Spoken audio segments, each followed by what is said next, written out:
Claudio Boaro del Fronte Friulano ci parla con loro di indipendenza. Esatto. È vero, ormai siamo arrivati a questo, visto che forse l'autonomia non basta.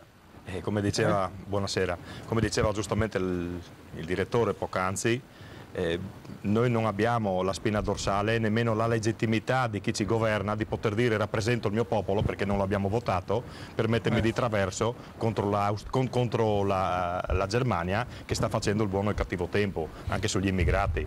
Parlate voi di Friuli da una parte, poi Trieste.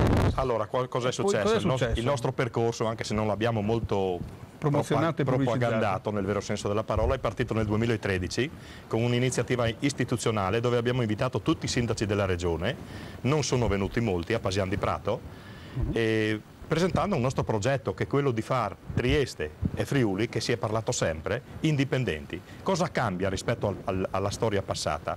Che anche i triestini, attraverso i nostri colloqui costanti, via dicendo, la pensano come noi, vogliono essere indipendenti.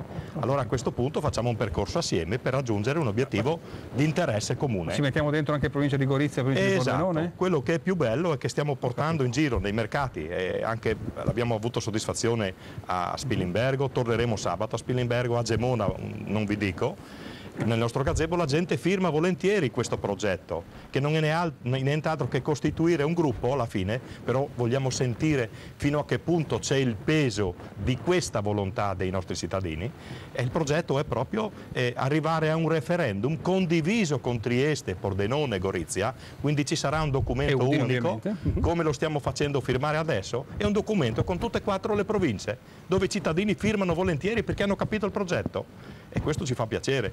È chiaro che dobbiamo solo difenderci, anche l'onorevole Strizzolo prima l'ha spiegato, dobbiamo solo difenderci, non si può solo difenderci, dobbiamo metterci in posizione di orgoglio, se vogliamo parlare di territorio del Friuli Venezia Giulia, altrimenti siamo destinati a cadere. Nord-est federato come la Svizzera, esatto, ci sarà un altro capitolo. Esatto. Grazie Boaro. Grazie a voi. Continuiamo il giornale.